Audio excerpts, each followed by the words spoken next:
ហ៊ុយយានបានធ្វើពុតជាអចេតនាដុសរបូតសម្បកឈើមួយដុំប៉ុន្តែមិនទាន់ទាំងគិតរកវិធីដោះស្រាយផងស្រាប់តែនីតិបន្ទាប់ក៏ប្រទះឃើញខ្សែមាសធំមួយខ្សែដុសចេញពីដើមឈើដោយដឹងថាបច្ចុប្បន្នតម្លៃមាសកំពុងឡើងថ្លៃខ្លាំងនាងបានពិនិត្យមើលឲ្យច្បាស់ថាមិនមានអ្នកណាចាប់អារម្មណ៍មកខាងនេះរួចក៏លូកដៃបំរុងនឹងកន្ត្រាក់វាចេញភ្លាមៗប៉ុន្តែនៅពេលដែលហ៊ីបនឹងបានសម្រេចទៅហើយមិននឹកស្មានថាខ្សែនោះត្រូវបានសម្បកឈើគៀបជាប់យ៉ាងណែនដោយគ្មានជំរើសនាងក៏ដាច់ចិត្តហាកសម្បកឈើទាំងមូលចេញតែនរណានឹងស្មានទៅថានៅខាងក្នុងបែរជាមានត្បូងទទងក្រហមដ៏ធំមួយគ្រាប់ដូច្នេះនាងក៏បានបញ្ជាក់ម្ដងទៀតថាមិនមានមនុស្សនៅជុំវិញរួចក៏ប្រញាប់ប្រញាល់ខ្វេះវាចេញពីដើមឈើយ៉ាងលឿនសម្លឹងមើលត្បូងនៅក្នុងដៃក្មេងស្រីកាន់តែពេញចិត្តរួចក៏ប្រញាប់មកមុខកញ្ចក់ហើយពាក់វាភ្លាមព្រមទាំងដកទូរស័ព្ទថតរូបបង្ហោះបង្អួតទៀតផងដោយមិនដឹងខ្លួនទេថានៅពេលដែលមិត្តប្រុសឃើញខ្សែក្នុងរូបថតក៏ស្រាប់តែភ័យស្លន់ស្លាដល់ថ្នាក់ដកកំភ្លើងបានសម្លាប់ភ្លាមក្មេងស្រីម្នាក់គ្រាន់តែថតរូបបង្ហោះលើបណ្ដាញសង្គមតែមិត្តប្រុសនាងឃើញហើយភ័យខ្លាំងរហូតដកកំភ្លើងចេញមកក្រោយដឹងខ្លួនមកវិញគាត់ប្រញាប់ទៅប្រាប់សៀវហួរឲ្យបោះខ្សែនោះចោលភ្លាម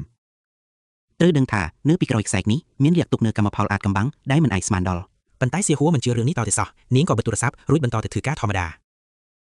ពេលដើរចុះមកអ៊ំប្រុសបោកសម្រាមបានឃើញខ្សែក្លើបរបស់នាងភ្នែកគាត់ស្រាប់តែបង្ហាញការប្រុងប្រយ័ត្នដែលគេពិបាកយល់នេះបង្ហាញថាអាចកំបាំងក្រោយខ្សែនេះគឺមានច្រើនជាងអ្វីដែលយើងឃើញពីខាងក្រៅមិនយូរប៉ុន្មានរឿងចម្លែកក៏កើតឡើងសៀវហួរភ័យខ្លាំងរត់ចូលបន្ទប់ក្រោមដីនាងប្រញាប់ទេទូរស័ព្ទទៅរកអាវ៉ៃដើម្បីសុំជំនួយបន្ទាប់មកនាងយកគូបរូប៊ីកមកលេងដើម្បីព្យាយាមទប់ទល់នឹងការភ័យខ្លាចចំពោះអ្វីដែលមើលមិនឃើញភ្លើងក្នុងបន្ទប់ស្រាប់តែផ្លែតមិនឈប់ហើយស្រីម្នាក់បានវាមករកនាងយឺតការវាដ៏ចម្លែកខុសពីធម្មតានេះគឺជាការព្រមានពីកម្លាំងអភិយជំនះទៅកាន់អ្នកដែលចូលមកយាយីសៀវហួរពេកក៏រត់ចេញទៅក្រៅរួចក៏ជួបនឹងអ៊ំប្រុសម្នាក់នោះអ៊ំប្រុសចង្អុលទៅដើមឈើដែលមានដានដកត្បូងរួចនិយាយថាអ្វីដែលមិនមែនជារបស់ខ្លួនគឺមិនអាចយកបានឡើយនេះគឺជាការវិនិច្ឆ័យចុងក្រោយចំពោះភាពលោភលន់របស់មនុស្សមួយសន្ទុះក្រោយមកខ្សែនោះក៏ទាញនាងចូលទៅក្នុងបន្ទប់អាថៅកំបាំងបាត់ទៅបំរាមខ្លះមើលទៅដូចជាមិនពិតតែវាបង្កប់នូវការដាស់តឿនក្នុងជីវិត